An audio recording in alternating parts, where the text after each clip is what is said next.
दोस्तों, क्या आपने कभी अचानक से किसी अपनों को खो देने का दर्द महसूस किए हैं?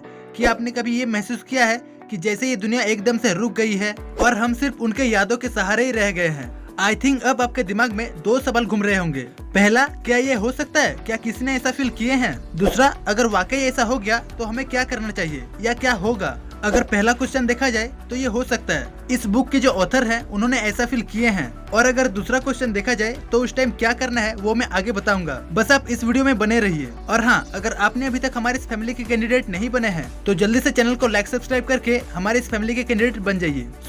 चलिए हम लोग ऑथर के दर्दनाक स्टोरी से ही शुरू करते हैं। ऑथर अपने पति डेविड ब्रूस सैंडबर्ग के साथ कुछ दिनों के लिए छुट्टियां मनाने गई थी। वो दोनों अपने एक दोस्त के बर्थडे सेलिब्रेट करने के लिए मैक्सिको गए थे। पार्टी के दौरान ऑथर की हस्बैंड ऑथर को बोली कि मुझे नींद आ रहा है तो मैं जा रहा हूँ सोने। ऑथर ने हाँ ठीक है जाओ ऐसा कहा। फिर जब सुबह उठे तो देखे उनके पति जमीन पर गिरा हुआ था और उनके सिर से बहुत ज्यादा खून बह चुका था। वहाँ मौजूद सभी लोग ऑथर की हस्बैंड को बचाने के लिए पास के हॉस्पिटल में लेकर गए। डॉक्टर चेकअप करने के बाद कहा, माफ कीजिए ये पेशेंट मर चुका है। उनके पति डेविड 47 साल की उम्र में ही इस दुनिया से जा चुका था। इस हादसे ने ऑथर की जिंदगी हमेशा के लिए बदल कर रख दी। शुरुआत के कुछ महीने वो उस दुख से बाहर नहीं आ पाई थी। उन्हें अपने दिल में एक खालीपन लग रहा था, मानो सब कुछ खत्म हो गया। एडम ग्रेंट, जो कि एक साइकोलॉजिस्ट थे, एडम का कहना था, हम पैदाइशी गिरकर संभलने या किसी दुख से उभरने की ताकत को सीखकर पैदा नहीं होते, पर हम ये शक्ति खुद के अंदर ला जरूर सकते हैं। हम कितने दर्द से सकते हैं ये हमारी काबिलियत नहीं है, बल्कि हम कितने जल्दी दुख से उभर सकते हैं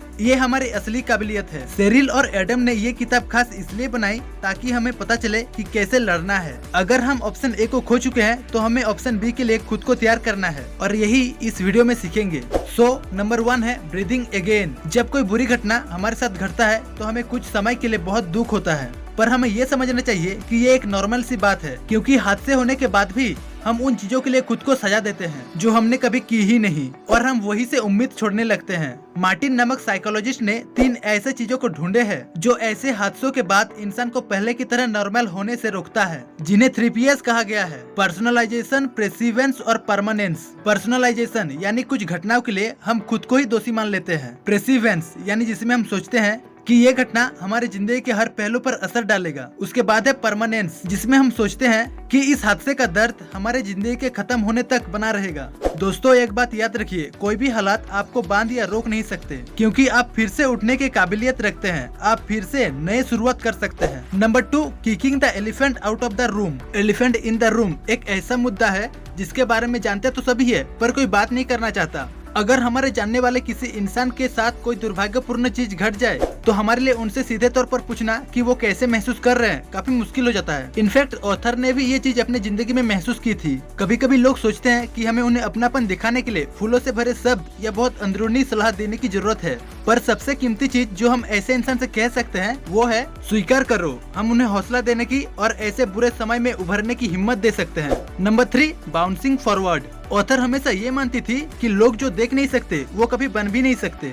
हालांकि ये सभी चीजें तब से बदलने लगता है जब इंसान खुद को और अपने पुराने रूल को बदलना शुरू करता है। यही नजरिया था जो एडम ग्रेंट ऑथर को दिखाना चाहते थे। ज्यादातर लोग अपने जीवन में कोई दुर्घटना के बाद वापसी इसलिए नहीं कर पाते क्योंकि उन्हें लगता है ये असंभव है। किसी भी इंसान को ठीक होने में और वापस आम जिंदगी जीने में पॉजिटिव ट्रॉमेटिक ग्रोथ बहुत हेल्प करता है। ये बेसिकली 4 फॉर्म में होता है। फर्स्ट फॉर्म है फाइंडिंग पर्सनल स्ट्रेंथ, यानी खुद की आपसी ताकत को पहचानना, जिसका मतलब है खुद की कमियों को मानो पर ये जानते हुए कि तुम्हारे पास तुम्हारे सोच से भी ज्यादा हिम्मत है। सेकंड फॉर्म है gaining appreciation and finding meaning, यानी सहारा लेना और मतलब ढूंढना। थर्ड फॉर्म है क्रिएटिंग डीप रिलेशनशिप, यानी गहरे रिश्ते बनाना। जब आप किसी सदमे को महसूस करते हो तब आपके लिए एक करीब और गहरे रिश्ते बनाना मुश्किल होता है, क्योंकि आप खुद को दुनिया से अलग देखने लगते हो। फोर्थ फॉर्म है न्यू पॉसिबिलिटीज, यानी नई संभावनाएं। जिंदगी का नाम ही दोबारा शुरू करना है। ये जरूरी नहीं कि कोई घटना कितने दुखदायी या मुश्किल है, हम हमेशा आगे बढ़ सकते हैं, हम हमेशा जीना सीख सकते हैं। Number 4, rising resilient kids.